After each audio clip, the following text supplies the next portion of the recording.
를 원합니다.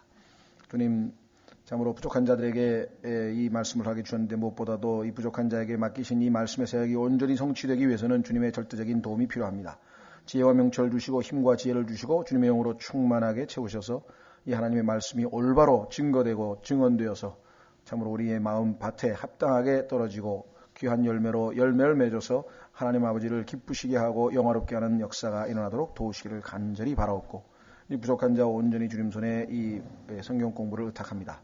주님, 이런저런 사정으로 참석지 못한 지체들 어디에 있든지 지켜보호해 주시되 늘 주님과 주님의 말씀과 주님의 형제자매들이 모여있는 이 거룩한 집회에 마음이 와 있을 수 있도록 도우시기를 간절히 바라옵고 이 시간을 통해 홀로 주께서 영광 얻으시기를 바라오며 다시 한번 주님께 이 시간을 의탁합니다. 이 모든 말씀을 우리 주 예수 그리스도 이름으로 기도하옵나이다. 아멘.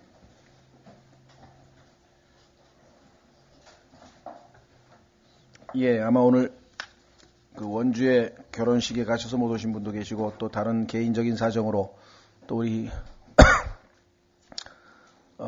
김원옥 자매님 아마 또 무슨 집에 김장하시느라고 뭐 등등등등 이런 개인적인 사정으로 여러분들이 좀 많이 빠지신 것 같습니다. 오늘 하나님의 말씀 성경 공부는 지난 시간에 이어서 고린도전서 11장 15장 죄송합니다. 고린도전서 15장 23절부터입니다.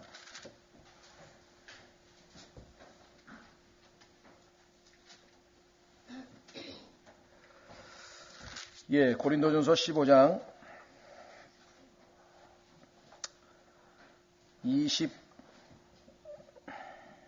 20절서부터요.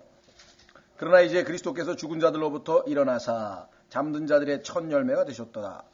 12절서부터 19절까지는 그리스도께서 만약 부활하지 아니하셨다면 어떤 일이 벌어지는가에 대해서 얘기를 했는데 그 여러 가지 중에 정말 아주 핵심적인 얘기들이 많이 있었습니다.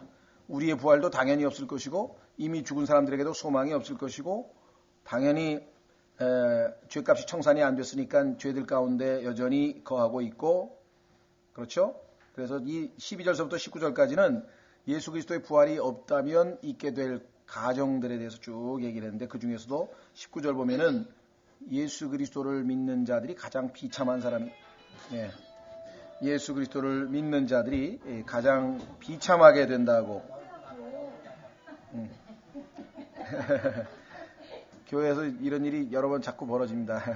저도 성경 공부 가르치다가 밑에서 전화가 울리는 참 요즘에 편리한 시대긴 편리한 시대인데 또 하도 복잡해지니까 여러 개. 예, 그래서 20절부터입니다.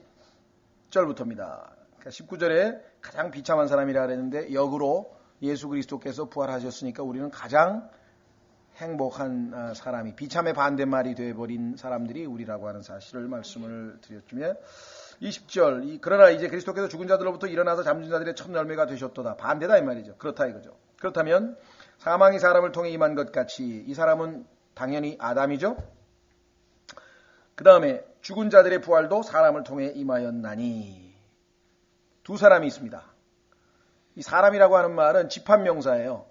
인류 우리가 보통 집합명사라고 하는 것은 뭐냐면은 여러 개가 집합적으로 한 개를 이루는 거죠. 그래서 예를 들면은 가족이라고 하는 단어도 그렇죠. 가족. 우리 가족은 4명이다. 그러면은 가족이란 단어는 단수이지만 실제적으로 그 안에는 넷이 하나를 이룬 거 아니겠습니까? 이런 그 집합명사인데 인류도 마찬가지입니다. 사람 그러면 우리는 개개인만 얘기하지만 모든 인류를 다 합쳐서 그냥 인간이라 그러잖아요. 그래서 그 인간의 조상 아담. 그런데 아담이 죄로 말미암아 실패했고 예수 그리스도께서 그 아담의 죄값을 다 청산하셨고 그때 예수님은 성경에 따르면 마지막 아담으로서 십자가에 달리신 거죠. 마지막 아담이라는 얘기는 뭐냐면 모든 아담을 대표해서 그렇죠? 대표가 나서서 죽으셨고 부활하셔서 이제 새로운 인류 둘째 사람의 조상이 되신 것이죠. 여기 나와 있습니다. 22절 아담 안에서 모든 사람이 죽은 것 같이 그리스도 안에서 모든 사람이 살게 되리라. 그렇습니다. 그런데 살게 되는 그 부활은 그냥 무작위로 일어나는 것이 아니라 순서가 있다네. 순서. 첫 번째, 그러나 각 사람이 자기 차례대로 되리니 먼저는 첫 열매인 그리스도요. 그 다음은 그리스도께서 오실 때에 그분께 속한 사람들이라. 세 번째 24절에 그때의 끝이 오리니. 자, 세 번의 부활이 적어도 있게 되네요. 성경에 따르면 실제적으로 부활과 관련지어서 7가지의 부활이 있습니다. 여기서 다 이걸 자세하게 공부하기는 어렵지만, 자, 7가지 부활의 첫 번째 부활은요, 여러분들이 공부를 이미 하신 분들은 상기를 한번 해보십시오. 첫 번째 부활은 뭐냐면 이건 영적 부활이라 그래요. 영적 부활. 실제적으로 우리 육체가 부활하는 게 아니라 영적 부활. 에베소서, 이왕 얘기가 나왔으니까 한번 좀 찾아보겠습니다. 에베소서 2장 1절에 보시면 영적 부활에 대한 언급이 나와 있습니다.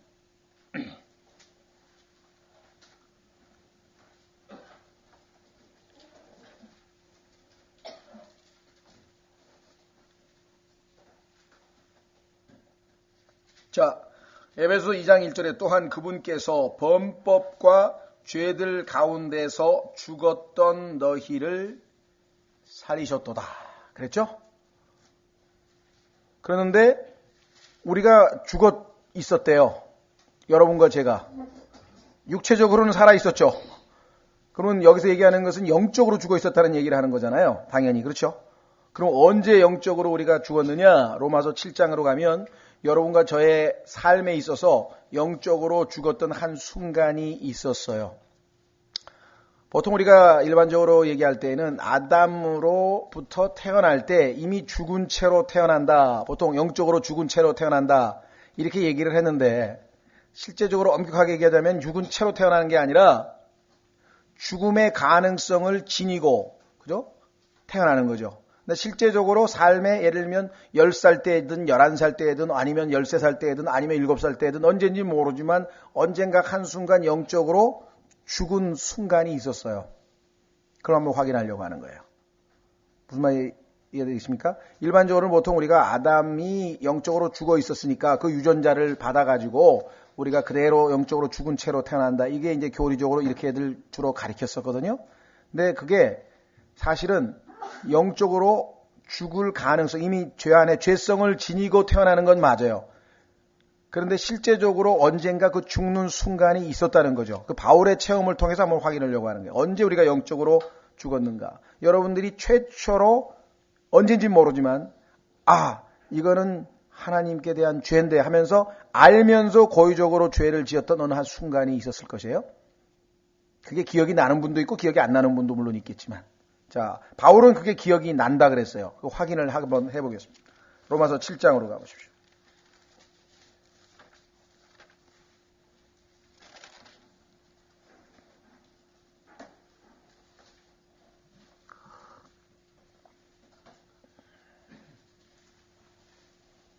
자, 로마서 7장에 보면은요, 이렇게 이야기를 했습니다.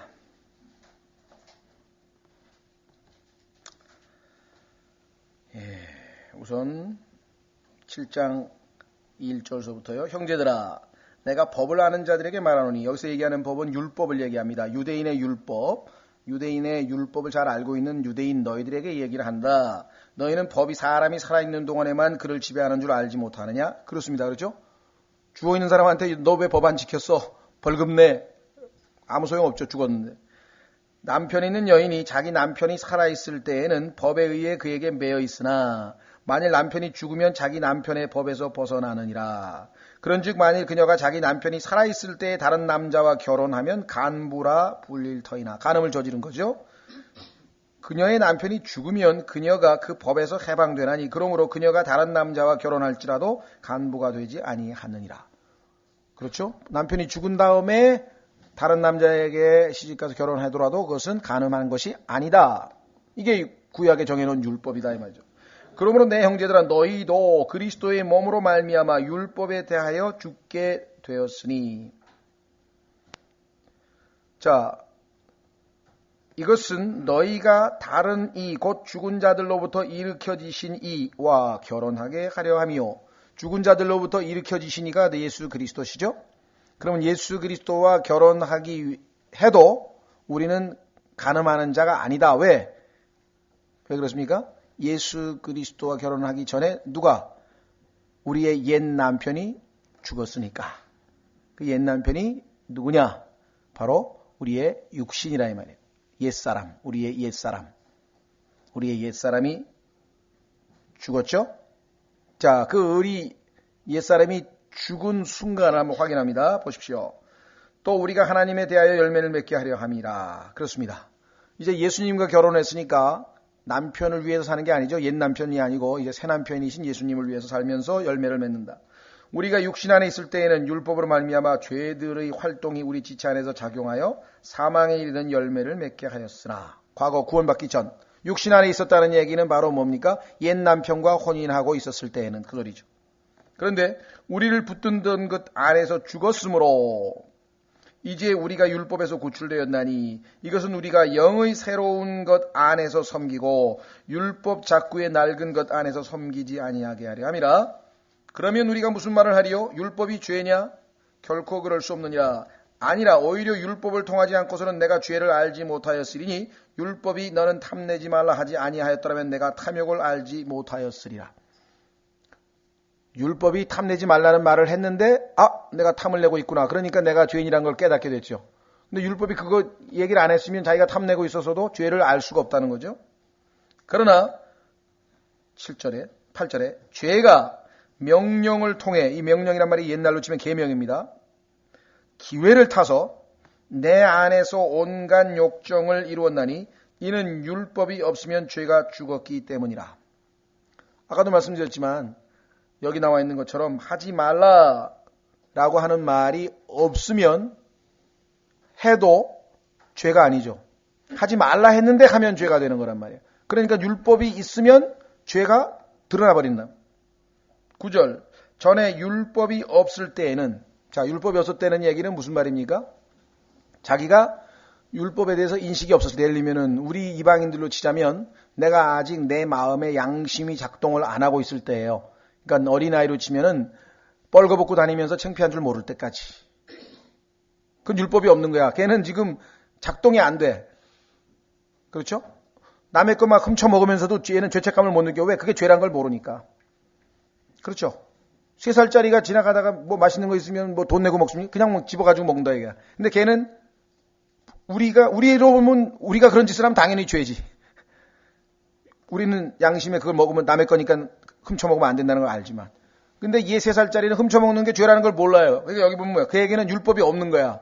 그럴 때에는 여기 나와 있는 것처럼 내가 살아 있었으나 명령이 오매 죄가 되살아나고 뭐라 하십니까? 나는 죽었도다. I died. 그러니까 사도 바울이 어렸을 때 그저 율법을 달달달달 외면서 이제 유대이니까 시켰을 거 아니에요. 근데 자기가 마음에 한 번도 그게 와닿지가 않았어. 그런데 어느 날 어떤 율법의 어떤 내용이 자기 마음에 와닿아서 그것을 어기면 죄라고 하는 사실을 인정하고 있는데 그 사실을 어겨버린 거예요. 예를 들면 탐심하지 말라라고 하는 하나님의 명령이 마음에 콱 와닿았어요. 남의 거 탐내는 거 죄구나. 그러고 있는데 다른 사람이 좋은 물건을 하나 샀어. 근데 자기 마음에 아우 저거 갖고 싶어 하고 탐심이 딱 일어났어. 그럼 그 순간에 뭐예요? I died. 영적으로 죽어버렸다 이 말이에요. 여러분은 어느 순간인지 모르지만 I died라고 하는 순간이 있었다는 거죠.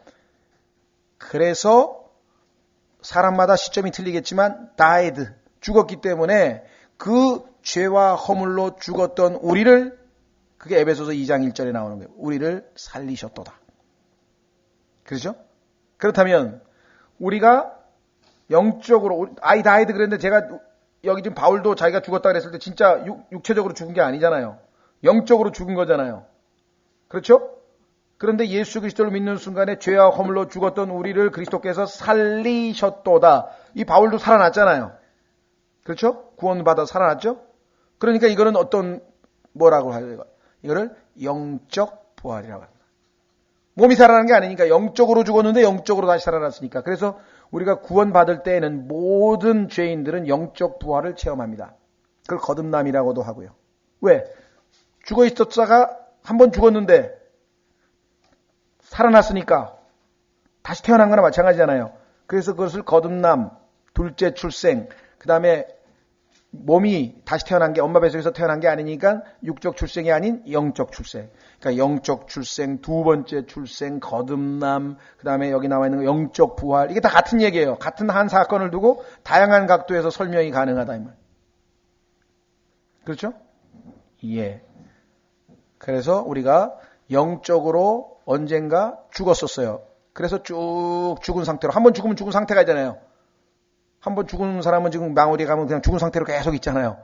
그래서 영적으로 제가 7살 때 어머니 지갑에서 돈을 훔치다가 이거 나쁜 짓인데 하고 그 순간 영적으로 죽었는지 저는 몰라요. 저는 기억이 안 나. 하여간 저는 그때 죽었는지, 여러분은 거짓말 하다가 들켜서 죽었는지, 아니면 어느 순간인지 모르지만 이 바울처럼 영적으로 죽은 순간이 있었다는 거죠. 그래서 구원받기 전에 예를 들면 내가 10살 때 영적으로 죽었어요. 그리고 26살 때 구원을 받았으니까 16년 동안 계속 죽은 상태로 있었어. 그런데 예수님을 믿는 순간에 죄와 허물로 죽어있던 우리를 그리스도께서 살리셨도다. 그러니까 이거는 영적으로 살아난 거잖아요. 그래서 이거 영적 부활 이렇게 얘기해요. 그렇죠? 예. 자, 그 다음에 두 번째 부활은요, 당연히 예수 그리스도의 부활입니다. 이건 역사적 사건이니까 우리가 더 이상 설명할 필요도 없겠죠. 그렇죠? 예. 그 다음에 여러분과 제가 예수 그리스도께서, 예. 그럼 우리가 영적으로 죽어 있다 할 때는 악령이 살아있다고 하면 되는 건가요? 악령이 살아있다고요? 살아있다라기보다는요, 에베소서 2장에 따르면 불순종하는 자들 안에서 역사하던 영, 그러니까 악한 영이 우리를 안에서 역사하고 있었다고 얘기할 수 있죠. 예, 에베소서 2장에 보면 불순종하는 자들 안에서 역사하고 있었다. 영이, 악한 영이. 영이 우리 안에서 역사하는 거지 우리 영은. 그렇죠. 우리 영은 지금 그저 spiritually dead한 상태로 있는 거죠. 작동을 안 하는 거죠. 자, 그래서 두 번째는 말씀드린 것처럼 예수님의 부활이고요. 세 번째는 이제 여러분과 저의 부활이고요. 이제 주님 오시면 우리의 육체가, 죽은 사람이 살아나고 죽지 않은 채로 있게 될 사람은 휴거되고, 그게 이제 부활이죠. 그 다음에는 이제 환난 성도의 부활, 이제 찾아보겠습니다. 세 개는. 그 다음에 부활은 구약 성도의 부활, 구약 시대에 죽었던 사람들의 부활. 그 다음에 이스라엘의 부활이 있어요. 이스라엘의 민족적 부활. 그 다음에 마지막으로는요, 온 땅에 예수 그리스도를 믿지 않고 있었던 사람들 중에서, 그렇죠? 다 죽었을 거 아니에요. 그 사람 다 지옥에 가 있었을 거 아니에요. 그런데 그 지옥에 있던 사람들이 부활해서 백보자 심판에서 마지막 심판을 받고 불못으로 던져져요. 그러니까 어떤 분들은 지옥하고 불못의 구별을 잘 못해서 헷갈리는데, 지옥이라고 하는 것은 임시거처예요. 구원받지 못한 사람들이 가 있는 임시거처. 불못은 영원한 거처예요. 이 지옥에 있던 사람은 최후의 백보자 심판을 거쳐서 영원한 거처로 가는 거예요. 무슨 말 아시겠습니까? 지옥, 그 다음에 백보자 심판, 그 다음에 불못. 이 세 가지의 관계를 아셔야 돼요. 지옥은 임시로 구원받지 못한 혼들이 가 있는 곳. 백보자 심판에서 이제 영원한 정죄를 받고 불못에 던져지게 되죠. 그럼 불못은 영원히 구원받지 못한 사람이 혼이 거처하는 곳. 영원한 거처. 아시겠죠? 예. 자, 그래서 요번에 지금 고린도전서에 나와 있는 것은 가장 핵심적인 중요한 부활 세 가지가 언급이 되어 있습니다. 이것을 성경에서 첫째 부활이라고 이름을 붙였어요. 첫째 부활. 자, 한번 확인해 보겠습니다.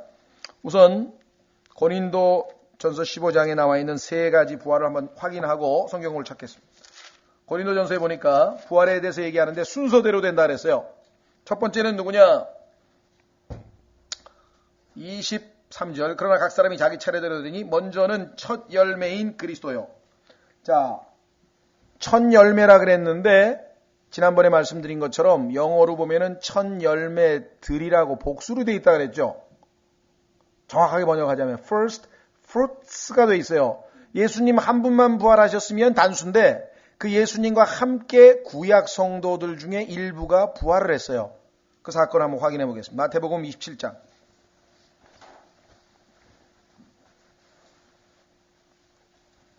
마태복음 27장 52절.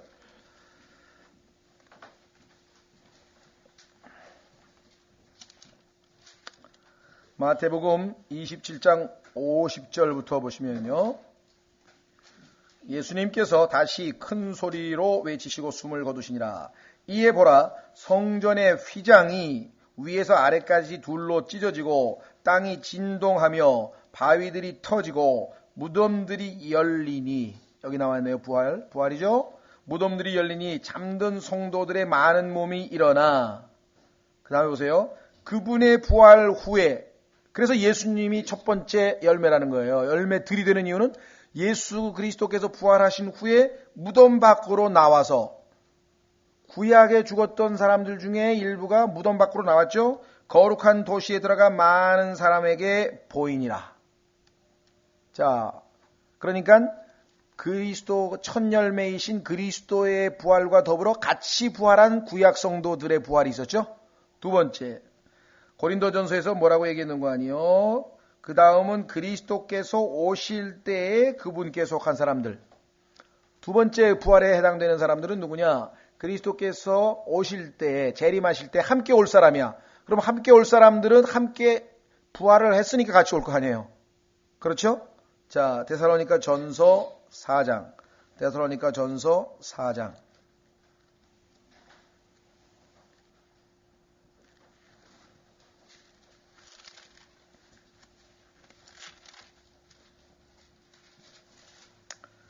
데살로니가 전서 4장 14절. 우리보다 먼저 주님 품으로 간 죽은 성도들에 대해서 슬퍼하지 말고 위로를 받으라고 하면서 이렇게 기록을 했네요. 데살로니가전서 4장 14절. 우리가 예수님께서 죽으셨다가 다시 일어나셨음을 믿을진대 그와 같이 예수님 안에서 잠자는 자들도. 자, 육체적인 죽음을 성경에서는 잠잔다 그랬죠. 근데 세상 사람들도 이것을 성경에서 가져다가 쓰죠. 무덤에다가 고이 잠드소서, 그렇게 쓰죠. 잠드는 것, 육체적인 죽음을 얘기합니다. 하나님께서 어떻게 해요? 그분과 함께 데려오시리라. 아니, 잠들어 있는데 죽어 있는 사람을 어떻게 데리고 와요? 당연히 부활시키셔서 데려오는 거죠. 그렇죠? 그런데 그 부활과 함께 죽어 있는 사람들 말고, 잠든 성도 말고 살아있는 성도들은 어떻게 되는가? 그 다음에 나와 있어요. 우리가 주의 말씀으로 너에게 이것을 말하노니 주께서 오실 때까지 살아서 남아있는 우리가. 아까는 잠자고 있는 이미 죽은 사람에 대한 얘기고, 그러면 살아있는 우리는 어떻게 되는가? 결코 잠자는 자들보다 앞서지 못하리라. 그러니까 잠자는 자들이 먼저 부활하고 그 다음에 휴거가 일어난다 이 말이에요. 누구 말 맞다로 공평하잖아요. 왜? 휴거되는 사람은 지상에 있으니까 여기서 출발하는데, 하늘나라로. 땅에 있는 사람은 먼저 일어나야서 올라와야 될 거 아니에요. 같이 출발하려면. 그렇죠? 그래서 하나님은 공평하시다. 누가 그러지? 왜? 순서가 땅에 있는 사람이 먼저 일어나고 살아있는 사람도 같이 올라가니까. 보세요. 주께서 호령과 천사장의 음성과 하나님의 나팔소리와 함께 친히 하늘로부터 내려오시리니 그리스도 안에서 죽은 자들이 먼저 일어나고 나와 있잖아요. 그 다음에 그 뒤에 살아서 남아있는 우리가 그들과 함께 구름들 속으로 채여 올라가 공중에서 주를 만나리라. 순서 나와 있죠? 그리하여 우리가 항상 주와 함께 있으리라. 그러므로 이 말씀들로 서로 위로하라. 그러니까 휴거와 부활이라고 하는 것은 단순히 그냥 미래적 사건이 아니라 현재 그리스도인의 삶에 크게 위로가 되는 말씀이라고 성경이 말씀. 자, 그러면 다시 고린도전서 15장으로 가서 세 번째 그룹이 있어요. 그럼 여기서 끝이냐? 아닙니다. 휴거가 되면 어떤 일이 벌어집니까? 여러분과 제가 성경을 통해서 이미 배웠듯이, 자, 휴거가 일어나고 나면 이 지상은 야곱의 환란이라고 하는 7년간의 환란이 시작이 됩니다. 그렇죠?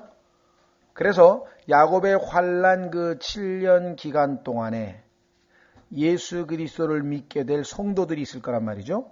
그때 우리는 복음, 지난번에 5가지 복음할 때 얘기했죠. 무슨 복음이 전파됩니까? 천국 복음이잖아요. 천국이 가까이 왔느니라, 회개하라 천국이 가까웠느니라. 왜 그때 가서 그 복음을 전하느냐? 7년만 있으면 천국이 가까이 왔다, 이게 온다, 이게 금방 이제. 여기서는 지금 이때의 복음은 우리하고 하나님의 은혜의 복음하고는 다른 복음이라 그랬죠. 천국 복음이라 이거 왕국이 가까이 왔다 이 얘기를 지금 전파하는 복음이라고 했습니다. 그렇죠? 예. 그리고 그 왕국 복음을 받은 자들에게 주어지는 보상으로서 영원한 복음이 또 뒤어서 전파된다고 그때 말씀드렸잖아요. 그렇다면은 여기 나와 있는 이 휴거 이후에 7년 동안 주님을 믿게 돼서 구원을 받게 될 성도들, 이 사람들은 예수 그리스도께서 재림하시는 날, 그날을 성경에서는 주의 날이라고 했고, 그날을 분노의 날이라고 했고, 그날을 복수의 날이라고 했고, 그날을 진노의 날이라고 했고, 그날을 심판의 날이라고 했어요. 왜 그렇습니까? 7년 동안에 이 땅에 있는 모든 사람들이, 믿은 사람은 이미 하늘로 다 올라갔고, 남아있는 모든 사람들 중에서 극히 일부만이 믿고, 나머지 대부분은 다 적그리스도와 용을 섬기게 될 것이라고 얘기했죠. 그래서 그 원수들을 심판하시기 위해서 예수님이 재림하신단 말이에요. 그렇죠? 그러니까 그 심판을 면하게 하기 위해서 7년 동안 예수님을 믿게 될 사람들을 어떻게 데리고 올라가실 거 아니에요. 그것을 환난 성도의 휴거라고 한다. 그러니까 성경을 읽다 보니까 휴거가 환난 끝에도 있고 환난 전에도 있어. 그러면 두 가지 휴거가 다르다는 것을 알아야 되는데 그게 아니고 휴거를 한 가지만 아는 거예요. 구원받은 하나님의 자녀, 예수님의 몸된 교회만 휴거된다고 생각하니까 성경에 보니까 환난 전에 휴거도 있고 환난 후에 휴거도 있고 어떤 게 맞냐 이게.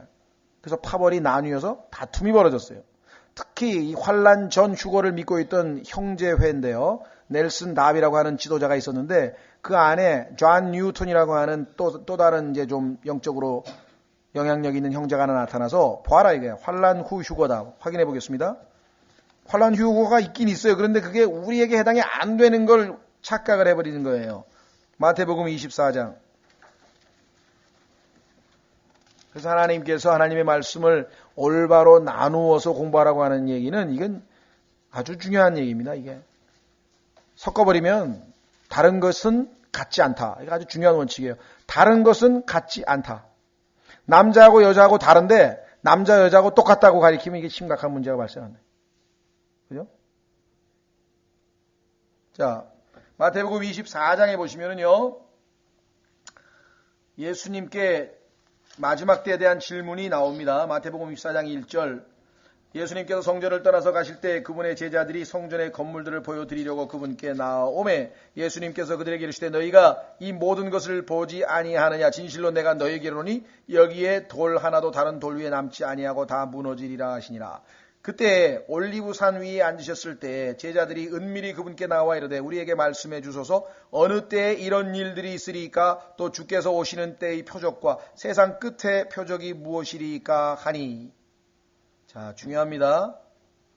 세상 끝에 대해서 질문했는데 예수님의 재림에 대해서 질문했는데 예수님께서 첫 번째 하신 말씀이 뭔지 아세요? 속지 말라예요. 속지 말라. 얼마나 많은 사람들이 속을 것 같으면 속지 말라부터 얘기하셨겠어요? 심각한 얘기입니다. 계시록에 보면 특히 기적을 베풀고 은사를 베풀고 뭐 엄청난 막 역사를 한다는 이런 사람들이 다 거짓말쟁이, 다 속이는 거예요. 왜? 그게 다 마귀의 권능으로 오는 것이라고 성경에 써 있잖아요. 데살로니가 후서에. 그러니까 오늘날 기적 베푼다, 뭐 방언한다, 뭐 치유한다 이런 데 쫓아다니면 다 속는 거예요. 그런 사람들이 속이는 사람이라고 성경에 써놨는데 왜 그런 사람들을 쫓아가가지고 뭐 능력받네 어째. 어쩔 수 없어요. 본인들이 속지 말라고 해서 속은 거 어떻게. 보세요. 4절 예수님께서 그들에게 대답하여 이르시되 아무도 너희를 속이지 못하게 주의하라. 많은 사람들이 내 이름으로 와서 내가 그리스도라 하며 많은 사람을 속이리라. 이만희도 있고 뭐 안상홍이도 있고 JMS도 있고 문선명이도 있고 지금 자기가 그리스도라고 하는 사람이 우리나라에만 해도 지금 셀 수도 없이 많아요. 전 세계에는 말할 것도 없고 자기가 그리스도라고 하는 사람이 지금. 또 너희가 전쟁과 전쟁의 소문을 들을 터이나 주의하여 불안해하지 말라. 이 모든 일들이 반드시 일어나야 하되 아직 끝은 아니니라. 환난이 아직 안 끝났어. 끝은 예수님의 재림의 날이야. 민족이 민족을 왕국이 왕국을 대적하여 일어나고 곳곳에 기근과 역병과 지진이 있으리니 이 모든 것이 고통의 끝이 아니야. 시작이야. 시작일 뿐이야. 그때 그들이 너희를 넘겨주어 고통받게 하고 너희를 죽이리니 너희가 내 이름으로 인해 먼저 너희의 모든 민족에게 미움을 받으리라. 전 세계에 걸쳐서 anti-Semitism, 반유대주의가 창궐할 것을 성경에 예언했어요. 유대인들이 전 세계 모든 민족으로부터 미움을 받을 것이다. 그렇죠? 지금 전 세계에 유대인 좋아하는 나라 몇 개 안 남았어요. 그죠? 미국, 영국, 글쎄, 지금 유대인들 이렇게 편들어주는 나라가 몇 개나 되는 것 같습니까? 지금 거의 없습니다. 전 세계에 다 팔레스타인 불쌍하다고 팔레스타인 도와주려고 그러지, 이스라엘 지금 공개적으로 도와주는 나라 미국밖에 없어요. 그것도 미국도 무슨 도와주고 싶어 도와준 게 아니라 미국의 월가를 비롯해서 미국 정치, 경제 모든 분야에 유대인들이 너무나 큰 영향력을 쥐고 있기 때문에 지금 울며 거자 먹기로 지금 하는 거지, 세계적인 여론의 문매를 맞아가면서. 그렇죠? 이스라엘에 대해서 유엔에서 결의안을 하나 채택하잖아요. 통과가 안 돼. 미국이 항상 거부권을 행사하는 거예요. 욕을 먹어가면서까지. 예? 더 심해집니다. 이제 더 심해집니다. 우리나라에도 지금 보세요. 유대인 좋아하는 사람 한번 물어보세요. 유대인하고 팔레스타인 누구 편드나? 다 팔레스타인 편듭니다. 우리나라 방송에도 KBS, MBC 전부 다 팔레스타인 사람이고, 유대인들 아주 나약한 팔레스타인 사람들 뭐 폭격하고 죽이고 맨날 그런 나쁜 이미지 그런 프로그램만 계속 내보내지, 친이스라엘 프로그램 내보내는데 한 군데도 없어요. 여기 나오잖아요. 미움을 받으리라. 더 심해집니다. 나중에는 이제 히틀러가 나타나서 유대인 그렇게 하는 정도로 될 거예요. 이제 그때 많은 사람이 실족하고 서로 배반하여 넘겨주며 서로 미워하고, 많은 거짓 대언자가 일어나 많은 사람을 속이며 불법이 성행함으로 많은 사람의 사랑이 식어지리라. 여러분들, 히틀러 당시에요, 얼마나 많은 유대인들이 유대인들을 고발해서 다 갖다가 죽였는 줄 아십니까? 그리고 유대인들을 감독하는 그 감독을 맡아가지고 얼마나 많이 막 죽이고 막 모함하고, 그 다음에 금품 빼앗아 가고. 여기 나왔잖아요. 이제 유대 민족들끼리 일어날 그 비참함에 대해서. 그 다음에 보십시오. 뭐라고 했나? 13절.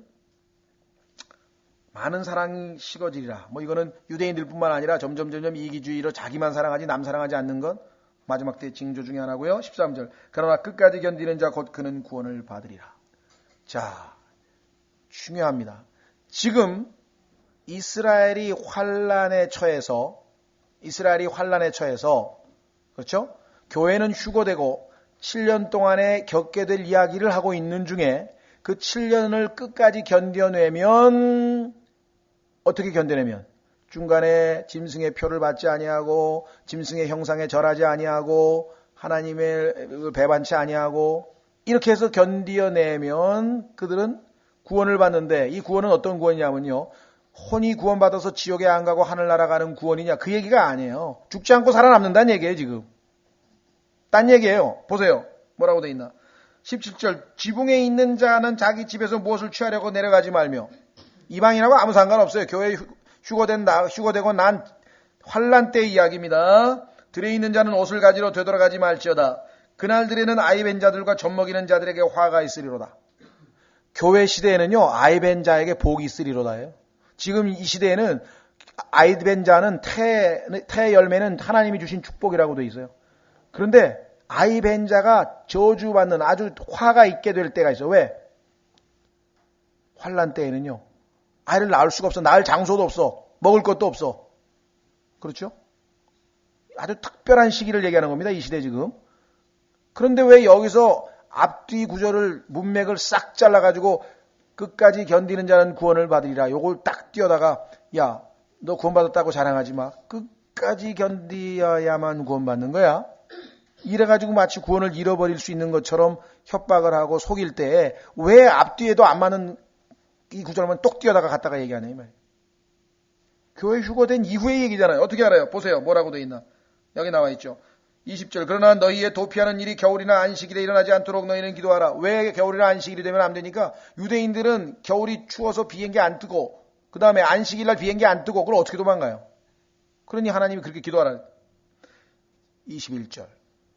정확하게 나와 있네요. 그때 큰 환란이 있으리니, 이게 바로 소위 말하는 대환란이에요. Great Tribulation. 이것은 7년 환란의 중간에, 정중간에 적그리스도가 자기가 하나님이라고 하면서 등장하는 그때에 있게 될 거예요. 그러니까 마태복음 24장에 나와 있는 내용은 여러분과 제가 살고 있는 이 교회 시대에 직접적으로 적용될 수 없는 구절들이죠. 그렇죠? 보세요. 세상에 시작된 이래로 이제까지 그런 환란이 없었고 이후에도 없으리라. 그 날들이 짧아지지 아니하면 어떤 육체도 구원을 받지 못할 것이로되. 혼이 구원받는다 그랬습니까? 혼이 구원받아 하늘나라 간다 그랬습니까? 전혀 그 얘기가 아니잖아요. 지금 육체의 구원을 얘기하고 있잖아요. 선택받은 자들을 위하여. 누굽니까? 유대인들이죠. 유대인의 14만 4천명 선택받은 사람들을 위하여 그 날들이 짧아지리라. 그때 누가 너에게 이르되 보라 그리스도가 여기 있다 하거나 저기 있다 해도 그 말을 믿지 말라. 얼마나 많은 거짓 그리스도들이 나올 것인가. 그때 가면 거짓 그리스도들과 거짓 대언자들이 일어나 큰 표적들과 이적들을 보여 할 수만 있으면 바로 그 선택받은 자들을 속이리라. 그 유대인들마저도 속여버리는 거예요. 보라 내가 너에게 미리 말하였노라. 그러므로 그들이 너에게 이르되 보라 그가 사막에 있다 해도 나가지 말고 보라 그가 은밀한 방에 있다 해도 그 말을 믿지 말라. 번개가 동쪽에서 나서 서쪽까지 번쩍 이런 것 같이 사람의 아들이 오는 것도 그리하리라. 예수 그리스도의 재림 때는요, 온 땅에 있는 사람들이 순간적으로 예수님을 다 볼 수 있어요. 이게 예수 그리스도의 재림의 날이에요. 또 어디든지 사체가 있으면 거기로 독수들이 함께 모여들리라. 왜 사체가 있습니까? 예수님이 재림하시면서 그분의 입에서 불칼이 나와서 말씀의 칼이 나와서 죽이고 복수하면서 그 피가 아마겟돈 전장에서 2억의 군대가 흘리는 피가 말고삐까지 차오른다 그랬죠. 그러니 얼마나 많은 시체가 널려 있겠어요. 우리가 생각할 때는 그건 누가 치우나? 하나님은 간단해요. 여기 나왔죠. 독수리들을 불러가지고 순식간에 하루아침에 청소 다 끝이에요. 천년왕국 깨끗해요. 걱정하지 마세요. 난 천년왕국 싫어. 시체가 널려있긴 뭐가 널려있어. 다 깨끗하게 청소된. 그날들의 환란 뒤에 보세요. 재림의 모습. 즉시 해가 어두워지며 달이 빛을 내지 아니하며 별들이 하늘에서 떨어지며 하늘들의 권능들이 흔들리리라. 그때 사람의 아들의 표적이 하늘에 나타나고 그때 땅의 모든 지파가 애곡하며 스가랴서 12장에 나오잖아요. 애곡의 영을 주고 간구의 영을 주셔서 이스라엘 백성들이 회개하는 거예요. 저 메시아를 2000년 전에 오셨었을 때 그때 죽이지 말았어야 하는데 드디어 회개합니다. 사람의 아들이 걷는가 큰 영광을 가지고 하늘의 구름들 가운데서 오는 것을 보리라. 사도행전 1장 8절에서 구름으로 올라가신 예수 그리스도께서 구름을 타고 그대로 오신다고 얘기를 했습니다. 그대로 있잖아요. 그가 큰 나팔 소리와 함께 자기 천사들을 보내리니. 이때 지금 우리가 얘기하고자 하는 끝 세 번째 휴거. 환난 성도들의 휴거가 있단 말이에요. 왜? 주님이 재림하시면 심판이 시작이 되고 칼부림이 시작이 되잖아요. 그러니까 그 전에 어떻게 돼? 환난 동안에 끝까지 견딘 자들 아까 구원시켜준다 그랬잖아요. 그거 데리고 올라갈 거 아니에요. 보세요. 그가 큰 나팔 소리와 함께 자기 천사들을 보내니 그들이 그의 선택받은 자들을 하늘 이 끝에서 저 끝까지 사방에서 함께 모으리라. 이게 환난 성도의 휴거란 말이에요. 지금 우리가 공부하는 고린도전서 13장, 15장 세 번째. 아시겠죠? 밑으로 내려가 보세요. 36절부터. 그러나 그날과 그 시각은 결코 아무도 알지 못하나니 하늘의 천사들도 알지 못하고 오직 내 아버지만 아시느니라. 오직 노아의 날들과 같이 사람의 아들이 오는 것도 그러하리라. 비유인데요. 보세요. 홍수 이전 시대에 노아가 방주 안으로 들어갈 때까지 그들이 먹고 마시고 장가가고 시집가고 하면서 홍수가 나서 그들을 다 쓸어버릴 때까지 알지 못하였나니 사람의 아들이 오는 것도 그러하리라. 7년 환란 동안에 사람들이 뭐 할 것 같아요? 여기 나와 있죠. 먹고 마시고 장가가고 시집가고 하는 거예요. 똑같이 살아요. 순식간에 주님이 오십니다. 40절. 그때 그 두 사람이 들에 있을 터인데 하나는 붙잡혀가고 다른 하나는 남겨질 것이요. 환난 성도의 휴거. 두 여자가 방앗간에서 맷돌을 갖고 있을 때 하나는 붙잡혀가고 다른 하나는 남겨지리라. 그러므로 깨어있으라. 어느 시각에 너희 주가 올지 너희가 알지 못하리라. 그러니까 마태복음 24장의 문맥은 정확하게 환난 문맥이기 때문에 여기에서 성경 구절을 들어다가 오늘날 우리에게 적용했다가는 끝까지 견디는 자는 구원을 받으리라 했는데 네가 왜 구원받았다고 거짓말을 치는 거야? 뭐라 그러시겠어요? 성경을 모르는 사람은 답변하게 수 그러네? 그러면 난 구원 끝까지 견뎌야만 되네? 아니죠. 우리하고 해당이 안 되는 거란 말이에요. 그렇죠? 예. 해당이 되는가 안 되는가. 자, 다시 돌아갑니다. 오늘 고린도전서 15장에 나와 있는 이 세 가지 부활에 대해서 우리가 살펴봤습니다. 고린도전서 15장 23절. 그러나 각 사람이 자기 차로 되려니 먼저는 첫 열매인 그리스도요. 아까 살펴봤어요. 그리스도와 구약성도의 부활. 그 다음은 그리스도께서 오실 때 그분께 속한 사람들이라. 데살로니가 전서에서 휴거된 사람과 잠잔 사람들은 부활될 거. 교회 시대 성도들. 세 번째, 그때의 끝이 오리니 환난 성도의 부활. 그렇죠? 곧 그분께서 모든 치리와 모든 권세와 모든 권능을 물리치시고 왕국을 하나님 곧 아버지께 넘겨드리실 때라. 주님이 이 땅에 대림하셔서 왕으로 등극하셔서 아버지께 모든 왕국을 넘겨드리게 되겠죠. 자, 확인해 보겠습니다.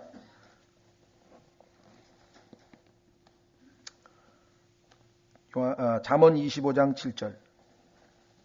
그런데 놀랍게도 성경에 휴거가 이렇게 지금 3번 언급되어 있는데 하늘에서 이리 올라오라라고 하는 말이 성경에 딱 3번 나와요.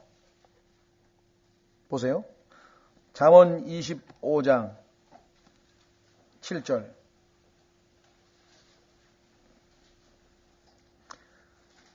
사람이 내게 이리로 올라오라 하는 것이 내 눈에 보이는 통치자의 앞에서 내가 낮아지는 것보다 나으니라. 이 땅에서 구약시대 성도들이 하나님을 믿고, 그렇죠? 구약 성도들 아까 휴거 있었잖아요. 그죠? 구약 성도의 휴거. 믿음으로 사는 것이 이 땅에서 굴욕을 당하고 여기 나중에 통치자들 밑에서 당하는 것보다 더 낫다.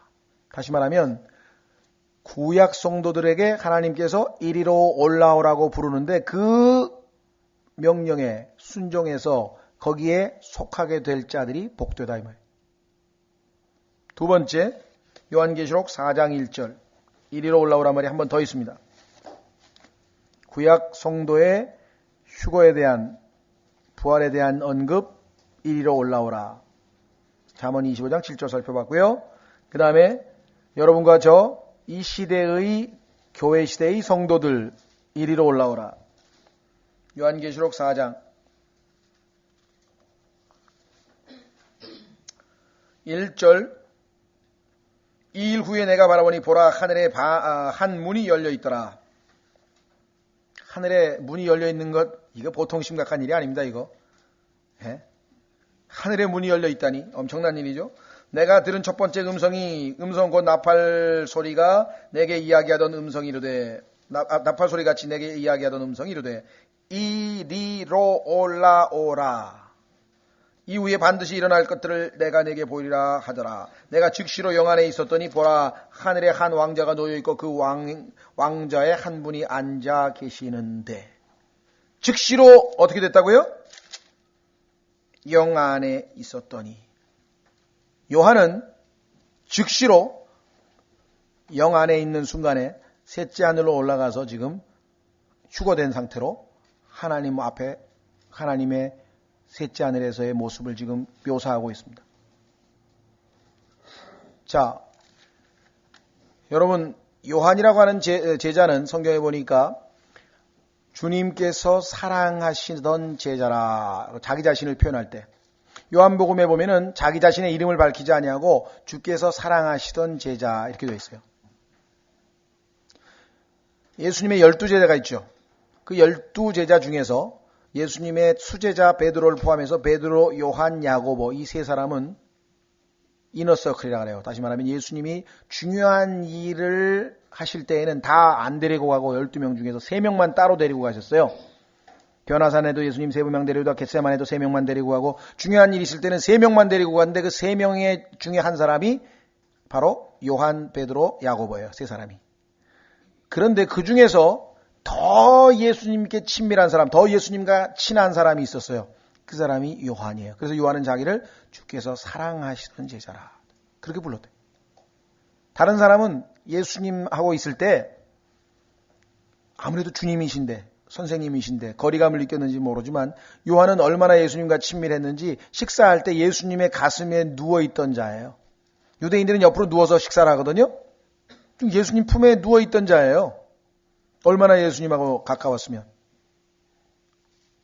예수님께서 누군가 너희 중에 한 사람이 배반한다고 나를 배반할 것이라고 하면서 질문했잖아요.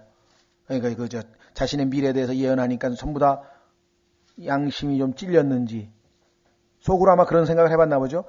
야, 이 사람 이 양반 쫓아다니다가 내 인생 끝나는 거 아니야? 이거 왕이 되실 줄 알았는데 어째 이야기가 좀 이상하게 돌아가네. 막 한 번씩 생각을 했을지 몰라요. 그러니까 예수님 배반한다니까 그때 전부 다 뭐예요? 납니까? 접니까? 그 배반하신다는 죄다가 접니까? 요한은 안 물어봤어요. 왜? 자기는 아니니까. 자기는 양심상 한 번도 그런 생각 해본 적이 없거든. 그만큼 예수님에 대해서 떳떳한 양심을 지니고 있는 사람이 요한이에요. 그래서 요한은 예수 그리스도의 모든 구약성도 포함해서 다 예수님을 믿게 될 사람 중에서 예수 그리스도의 신부가 될 교회를 예표하고 있는 거예요. 그래서 요한이 지금 여기 휴거된 것은 바로 여러분과 저 교회의 휴거를 예표하고, 아까 이리로 올라오라고 하는 구약성도의 여러분과 저 세 번째 누가 있겠습니까? 환란 때 또 한 번 휴거가 있었잖아요. 아까 세 번째. 그 휴거는 어디에 있습니까? 계시록 11장에 보면 이리로 올라오라. 대표자가 누구냐? 구약 시대를 대표하고 있었던 엘리야와 모세, 이 두 사람이 환란 때의 유대인을 대표하는 사람으로 나타납니다. 확인해 보겠습니다. 계시록 11장.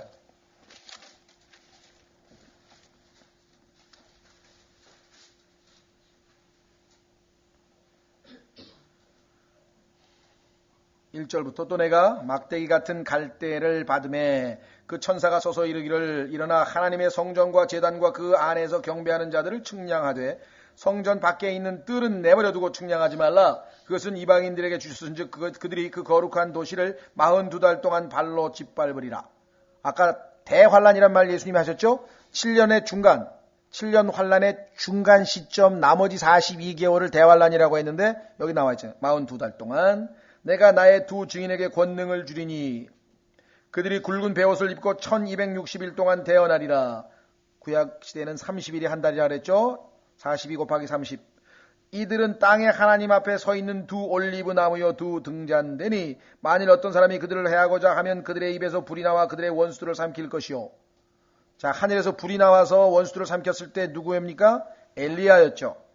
또 어떤 사람이 그들을 해하고자 하면 그가 반드시 이런 식으로 죽임을 당하리라. 이들이 하늘을 닫을 권능을 가지고 있으므로 자기들이 대언하는 날에는 날들의 비를 내리지 아니하게 하고. 기도해서 비가 오지 않게 기도했던 자 엘리야였죠. 또 물들에 대한 권능을 가지고 있으므로 그것들을 피로 변하게 하며 나일강을 지팡이로 내리쳐서 피로 변하게 한 자 누굽니까? 모세였습니다. 언제든지 자기들이 원하는 때에 모든 재앙으로 땅을 치리로다. 구약에 보니까 모세는 부활해서 예수 그리스도 변형산에서 모세와 나타났었죠? 그렇죠? 모세와 엘리야. 그 다음에 엘리야는 휴거돼서 죽지 않고 휴거돼서 올라갔었죠? 그 두 사람이 드디어 대환란 기간 동안에 유대인들을 위한 증인으로 주님께 부르심을 받고 쓰임을 받게 될 것이다. 그 다음에 보십시오. 그들이 자기들의 증언을 마칠 때 바닥 없는 구덩이부터 올라오는 짐승이 그들을 대적하며 전쟁을 일으켜 그들을 이기고 죽을 터인즉. 끝나느냐? 안 끝납니다. 그들의 죽은 몸이 그 큰 도시의 거리에 놓이리니. 적그리스도가 드디어 하나님의 증인 두 사람을 죽였도다. 얼마나 기쁘겠습니까? 온 천하가 막 기뻐하겠죠? 그 도시는 영적으로 소돔과 이집트라고 하며 예루살렘을 얘기합니다. 그것은 또한 우리 주께서 십자가에 못 박히신 곳이니라. 예루살렘이죠. 백성들과 족속들과 언어들과 민족들에서 나온 자들이 적그리스도를 왕으로 모시고 용을 경배하고 있던 자들인데 환란 때 그들의 죽은 몸을 사흘 반 동안 구경하며 그들의 죽은 몸을 무덤에 두지 못하게 하리로다. 왜? 하나님의 증인으로 이들이 와가지고 심판을 선언하고 많은 사람들에게 심판을 선포했으니까 두렵고 떨리고 막 무서웠는데 적그리스도가 나타나서 이들을 목을 쳐가지고 시체가 둥그러다니고 있으니까 축하하느라고 3일 밤 낮을 시체를 밖에다가 그냥 놔뒀다 이 말이에요. 하나님께서 여기서 멈추실 분이냐? 그게 아니죠. 이 두 대언자가 땅에 거하는 자들에게 고통을 주었으므로 땅에 거하는 자들이 그들로 인하여 기뻐하고 즐거워하며 서로 선물을 보내리라 하더라. 이때가 소위 말하는 메리 크리스마스 시즌입니다. 여기 메리라고 하는 말이 그대로 나와요. 보세요. 예? make merry. 메리 크리스마스 할 때 이 메리라고 하는 말이 여기 나온다는 걸 아세요? 메리 크리스마스 때 왜 선물 보내는 줄 아세요? 크리스찬은 선물 보내야 될 이유가 전혀 없어요. 왜? 이 사람들은 지금 왜 보내냐면 적그리스도를 섬기는 자들이 하나님의 증인들이 자신들을 괴롭혔는데 적그리스도가 대신 죽여준 것 때문에 기뻐서 선물을 주고받으면서 즐거워하는데 그 즐거워하는 게 메리 크리스마스. 메리란 말이에요. 이게 얼마나 우스워요 지금 하는 일들이. 그런데 어떤 일이 벌어졌습니까? 사흘 반이 지난 뒤에 하나님께로부터 온 생명의 영께서 그들 속에 들어가심에 그들이 발로 일어서니 이것이 아까 환난 성도의 부활을 예표하는 모습이잖아요. 나왔잖아요. 죽었는데 살아났어. 그들을 보던 자들에게 큰 두려움이 임하더라. 여러분 어떻게 되겠습니까? 전 세계에 그 당시 되면 막 뭐 100인치짜리 막 텔레비전 집에 다 있겠죠. 그냥. 90인치인지 100인치인지 벽에다가 참 그냥 막 홈시어터인지 뭔지 다 걸어놓고 있는데 중계방송에 보니까 그 모세하고 엘리야가 목이 툭 잘려가지고서 그냥 피가 뒹굴고 그냥 야 말이야 적그리스도 최고다 용 최고다 그러고 있는데 갑자기 하늘에서 하나님의 영이 내려오더니 쑥 들어가는데 갑자기 어떻게 돼요? 시체가 일어났어. 시체가 모가지도 없는 시체가 일어났다니까요 지금. 목은 잘려가지고 있는데 엄청납니다 지금. 그 다음 어떻게 됐습니까? 그들을 보던 자들에게 큰 두려움이 임하더라. 그들이 하늘로부터 자기들에게 이리로 올라오라. 세 번째 나왔잖아요. 환난성도의 휴거, 부활. 확실하죠? 이리로 올라오라 하고 말씀하시는 큰 음성을 듣고 구름 속에서 하늘로 올라가니 그들의 원수들이 그들을 바라보더라. 여기는 성경에 생략되어 있지만 어떻게 되겠습니까? 일어나는 순간에 갑자기 바닥에 놓여있던 머리가 붕 떠나는 목에 탁 붙었어요. 아마 얼마나 두려웠겠나 한번 생각해 보세요. 죽었던 몸이 일어나는데 목이 탁 날르더니 뚝 붙어가지고 갑자기 하늘로 올라가는데 텔레비전으로 그 중계방송을 보는 사람들이 어떻게 되겠니? 막 뉴스가 나오고 예루살렘에 큰일 났습니다. 뭔 일이 벌어졌습니다. 하고 막 특보가 나오고 무슨 브레이킹 뉴스라고 막 누르고 난리가 났을 거야. 아마. 그렇잖아요. 그런데 그 순간에 어떻게 되겠습니까? 이리로 올라오라 하고 말씀하시는 큰 음성을 듣고 구름 속에서 하늘로 올라가니 그들의 원수들이 그들을 바라보더라. 바로 그 시각에 큰 지진이 나서 그 도시의 10분의 1이 무너지다. 예수님께서 재림하시는 순간입니다. 그 지진으로 사람들 중에 7,000명이 죽었더라. 그 남은 자들이 놀라며 하늘의 하나님께 영광을 돌리더라. 그죠? 자, 그래서 우리는 성경에서 3번에 걸친 이리로 올라오라. 그것이 바로 예수 그리스도와 구약 성도의 부활 때 한 번 있었고 올라갔잖아요. 여러분, 아니 구약 성도들이 뭔 능력이 있어서 하늘로 올라갑니까? 하나님의 전능하신 말씀, 어떤 말씀이에요? 빛이 있으라 했을 때 빛이 있었잖아요. 이리로 올라오라는 어떻게 돼요? 올라가는 거예요. 셋째 하늘에 올라간다니까요. 요한에게 이리로 올라오라, 올라가는 거예요. 그 음성을 듣고 여러분과 제가 올라가는 거예요.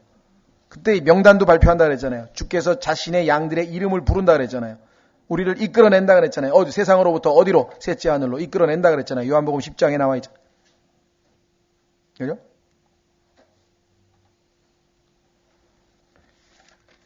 그러니 이렇게 엄청난 것을 공부한 사람들이 세상에 시시한 거에 대해서는 별 흥분할 게 하나도 없어요. 너무요. 대통령이 누구를 임명하든 무슨 짓이 부시가 갑자기 졸도를 하든 죽든 그럼 무슨 상관이에요. 어차피 누가 통치하는데 예수 그리스도께서 다스리기로 하나님이 정해놨는데 보세요. 고린도전서 15장 24절 그때 끝이 오리니 곧 그분께서 모든 치리와 모든 권세와 권능을 물리치시고 왕국을 하나님 곧 아버지께 넘겨드리실 때라. 그분께서 모든 원수를 그분의 발 아래 두실 때까지 그분께서 뭐라고요? 반드시 통치해야 하나니. 이 땅에요. 무슨 일이 벌어져도 걱정하실 게 하나도 없어요. 왜? 예수님은 반드시 통치하셔야 돼. 여기 나왔죠.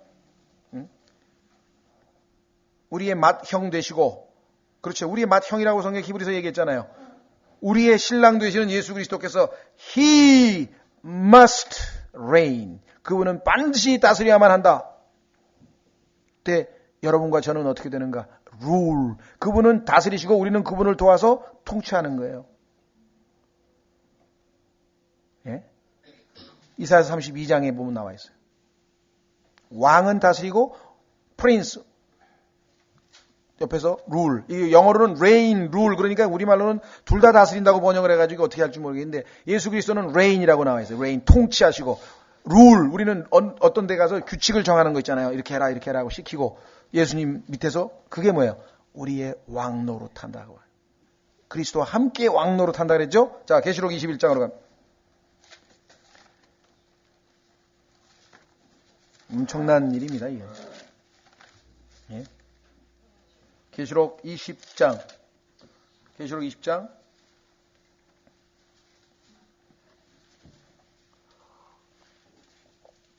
또 내가 보니 한 천사가 바닥 없는 구덩이의 열쇠와 큰 사슬을 손에 들고 하늘로부터 내려와 마귀요 사탄의 그 용 곧 저 옛뱀을 붙잡으니라.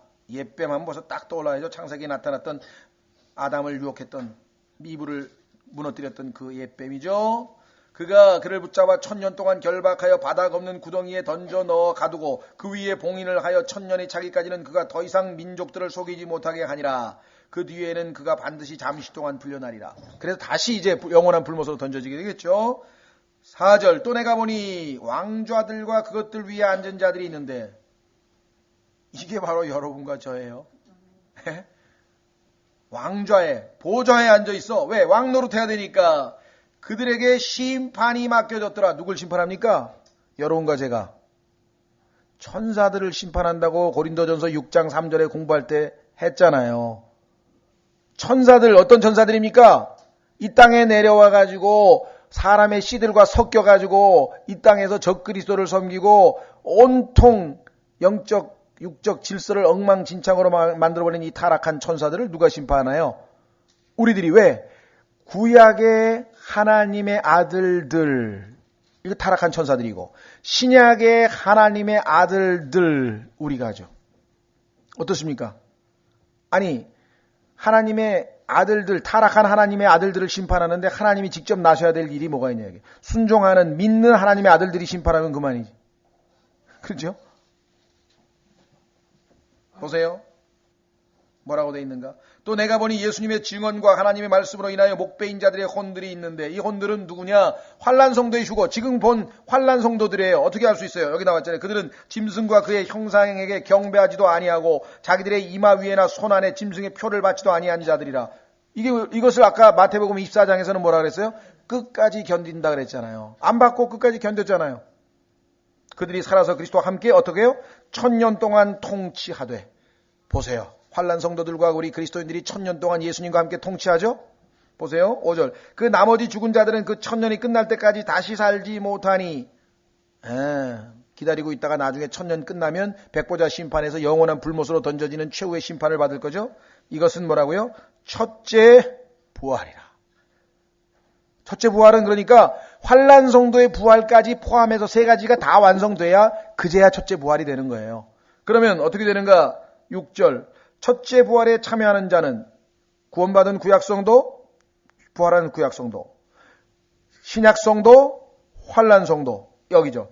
첫째 부활에 참여하는 자는 복이 있나니 거룩하도다. 둘째 사방이 그들을 다스릴 권능을 갖지 못하고 도리어 그들이 하나님과 그리스도의 제사장이 되어 1000년 동안 그분과 함께 통치하리로다.